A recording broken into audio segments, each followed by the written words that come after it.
इस फिल्म की शुरुआत होती है और हमें एक लड़की को दिखाया जाता है जो कि पहाड़ों में गाड़ी चला रही होती है, लेकिन तभी वहां पर एक लैंडस्लाइड होता है जिस वजह से उसकी गाड़ी का बैलेंस बिगड़ जाता है, जिससे वो पहाड़ों के नीचे गिर जाती है और एक जगह पर जाकर फंस जाती है। लेकिन इसमें वो काफी घायल हो चुकी होती है। खैर अब एक हेलीकॉप्टर उसे रेस्क्यू करने के लिए आता है, जिसका लीडर रे होता है क्योंकि वो एक रेस्क्यू ऑफिसर था। लेकिन इस लड़की की गाड़ी चट्टानों के बीच में फंसी हुई थी, इसीलिए पहले एक रे का साथी जाता है, लेकिन वो भी उन चट्टानों के बीच में ही फंस जाता है और अब वो गाड़ी नीचे गिरने ही वाली होती है। लेकिन इससे पहले कि ऐसा होता, रे नीचे जाकर उन दोनों की जान बचा लेता है और अब इस तरह से इन सभी की जान बच जाती है। खैर अब इसके बाद हमें प्रोफेसर लॉरेंस को दिखाया जाता है जो कि अपनी क्लास में स्टूडेंट्स को पढ़ा रहे होते हैं। दरअसल लॉरेंस एक सिस्मोलॉजिस्ट हैं और सिस्मोलॉजिस्ट उन लोगों को कहा जाता है जो कि पृथ्वी के ऊपर भूकंप की रिसर्च करते हैं। वो कई सालों से इस चीज पर रिसर्च कर रहे होते हैं और अपने रिसर्च के बेस पर ही वो अपने स्टूडेंट्स को बताते हैं। इस साल 1964 में एक इतना खतरनाक भूकंप आया था जो कि कई सारे एटम बॉम्ब्स के बराबर था और वो भूकंप 10 मिनट तक लगातार चलता रहा था। साथ ही वो बताते हैं कि ऐसा भूकंप 150 सालों में एक बार आता जरूर है और कैलिफोर्निया की जो सैन एंड्रियास फोर्ट लाइन है वो 2 टेक्टोनिक प्लेट्स के ऊपर है, यानी कि भूकंप आने का खतरा इस जगह पर सबसे ज्यादा है। खैर अब कुछ देर के बाद डॉक्टर लॉरेंस का जो कलीग होता है जिसका नाम डॉक्टर किम चुंग होता है वो उनके पास आता है। वो लॉरेंस को आकर बताता है कि हाल ही में एक भूकंप आया है और ये बात सुनते ही ये दोनों उस भूकंप की तीव्रता को नापने के लिए यहाँ से निकल पड़ते हैं। ये दोनों एक बहुत ही बड़े डैम के ऊपर जाते हैं जहाँ पर ये दोनों उस भूकंप की तीव्रता को मापते हैं और जब ये लोग यहाँ पर आकर ऐसा कर रहे होते हैं तभी इनकी मीटर में वेव्स बदल जाती हैं, वो बहुत ही ज्यादा तेज हो जाती हैं और ऐसा होते ही यहाँ पर एक और भयानक भूकंप का झटका आता है जिससे वो डैम टूटने लगता है। डैम के ऊपर जितने भी लोग होते हैं वो सभी लोग अपनी अपनी जान बचाने के लिए यहाँ से भागने लगते हैं।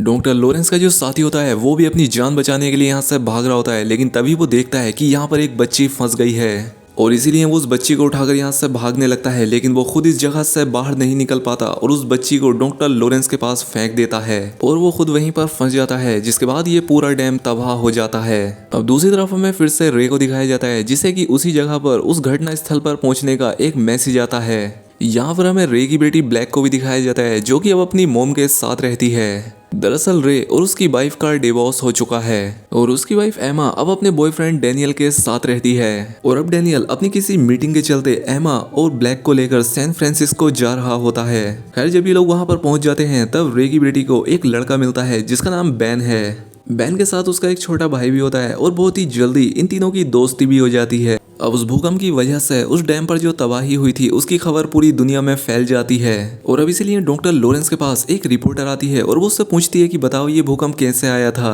तभी वहां पर डॉक्टर लॉरेंस के पास उसके 2 स्टूडेंट आते हैं जो कि काफी घबराए हुए थे। उनके पास कोई रिपोर्ट होती है और जब डॉक्टर लॉरेंस भी उस रिपोर्ट को देखते हैं तो वो खुद भी बहुत घबरा जाते हैं। दरअसल सैन एंड्रियास में जहाँ पर इस वक्त रे की फैमिली भी है वहां पर बहुत ही जल्दी एक भयानक भूकंप आने वाला है और अब इन लोगों के पास इतना टाइम भी नहीं था कि ये उस शहर से सभी लोगों को निकाल सकें। पूरा लॉस एंजलिस, सैन फ्रांसिस्को और बाकी के शहर इस बात से अनजान होते हैं कि बहुत ही जल्द उन पर एक भारी तबाही आने वाली है। वहीं हमें दूसरी तरफ एमा को दिखाया जाता है जो कि एक रेस्टोरेंट में एक बिल्डिंग के ऊपर होती है और तभी वहां पर सब कुछ हिलना शुरू हो जाता है। दरअसल अब भूकंप शुरू हो चुका था, यानी कि अब यहाँ पर इन सभी की जान खतरे में है। एमा सबसे पहले रे को कॉल करती है क्योंकि वो एक रेस्क्यू ऑफिसर था, वो एक हेलीकॉप्टर में होता है। वो एमा से कहता है कि तुम चिंता मत करो, मैं जल्द ही वहां पर पहुंच जाऊंगा। लेकिन अब यहाँ पर इतने में ही बिल्डिंग्स गिरना शुरू हो जाती है। एमा को इस बात का पता होता है कि रे उसे यहाँ पर बचाने के लिए जरूर आएगा, इसलिए वो छत पर जाना चाहती है। लेकिन जैसे ही वो दरवाजा खोलती है वो पाती है कि बिल्डिंग का आधा हिस्सा खत्म हो चुका है। लोग वहां पर लटके हुए होते हैं, बहुत सारे लोग ऊपर से नीचे गिर रहे होते हैं, चारों तरफ सिर्फ चीखों की आवाजें होती हैं। खैर एमा किसी तरह से बिल्डिंग के ऊपर तक पहुंच जाती है और अब बिल्डिंग का ये हिस्सा भी ढहने लगता है, लेकिन इससे पहले कि एमा इसमें दबकर मारी जाती यहाँ पर रे पहुंच जाता है जो कि रस्सी के सहारे एक नेट को नीचे फेंकता है। अब एमा उस नेट की तरफ भागने लगती है। बिल्डिंग तेजी से ढह रही होती है, लेकिन इससे पहले बिल्डिंग पूरी तरह से ढह पाती एमा उस नेट को पकड़ लेती है। इनके हेलीकॉप्टर के ऊपर भी एक बिल्डिंग गिरने वाली होती है, लेकिन रे अपने काम में बहुत ही माहिर होता है, इसलिए वो यहाँ पर खतरों का सामना करते हुए एमा को बचाकर यहाँ से निकल जाता है। इसके बाद हम हेलीकॉप्टर से देखते हैं कि भूकंप की वजह से शहर की सारी बिल्डिंग्स गिर रही हैं। वहीं हमें सैन फ्रांसिस्को का सीन दिखाया जाता है जहां पर कि रे और एमा की बेटी डैनियल के साथ थी। ये दोनों पार्किंग लॉट से अपनी गाड़ी से निकल रहे होते हैं, लेकिन अब यहाँ पर भी भूकंप आना शुरू हो जाता है जिससे कि इनकी गाड़ी के आगे की जमीन धंस जाती है और इनकी गाड़ी उसमें गिर जाती है। डैनियल तो गाड़ी से किसी तरह से निकल जाता है, लेकिन वो रे की बेटी को उसमें से नहीं निकाल पा रहा था और इसीलिए वो मदद लेने के लिए बाहर जाता है। लेकिन यहाँ अगर वो देखता है कि सभी लोग डर के मारे भाग रहे होते हैं, तभी उसे एहसास होता है कि उससे भी अपनी जान बचाकर भागना चाहिए। इसीलिए डैनियल रे की बेटी की परवाह ना करते हुए वहां से भाग जाता है। वहीं रे की बेटी अभी भी उसी गाड़ी में फंसी होती है। तभी वहां पर वो लड़का आता है जिसका नाम बेन था, जिससे कि रे की बेटी की कुछ देर पहले दोस्ती हुई थी, वो उसे वहां से निकाल लेता है। और अब यहाँ से ये तीनों किसी तरह से बचते बचाते निकल जाते हैं। अब इसके बाद रे की बेटी अपने फादर को फोन करती है। वो उन्हें इस शहर की सिचुएशन बताती है, जिस पर रे कहता है कि तुम चिंता मत करो, मैं तुम्हें किसी भी तरह से वहां से निकाल लूंगा।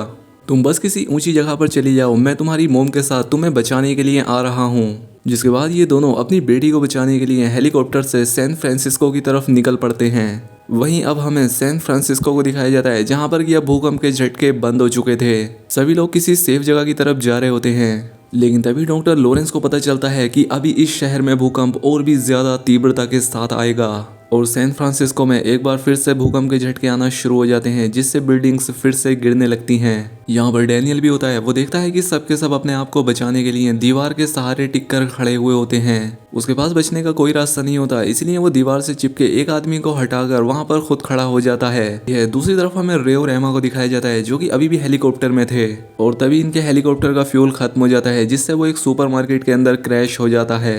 इनकी किस्मत अच्छी होती है, इस हादसे में इनकी जान बच जाती है। खैर अब ये दोनों किसी भी तरह से अपनी बेटी को बचाने के लिए सैन फ्रांसिस्को पहुंचना चाहते थे, इसलिए ये लोग यहाँ से एक कार चुराकर सैन फ्रांसिस्को की तरफ निकल पड़ते हैं। रे तेजी से अपनी मंजिल की तरफ बढ़ रहा होता है, लेकिन तभी वो देखता है कि आगे सामने सड़क टूटी हुई है। वो तेजी से अपने कार के ब्रेक लगाता है और जब वो कार से उतर कर देखता है तो वो पाता है कि सड़क के एकदम बीचों बीच एक बहुत ही गहरी और बड़ी दरार बन चुकी थी और अब ये लोग कार से तो आगे बिल्कुल भी नहीं जा सकते थे।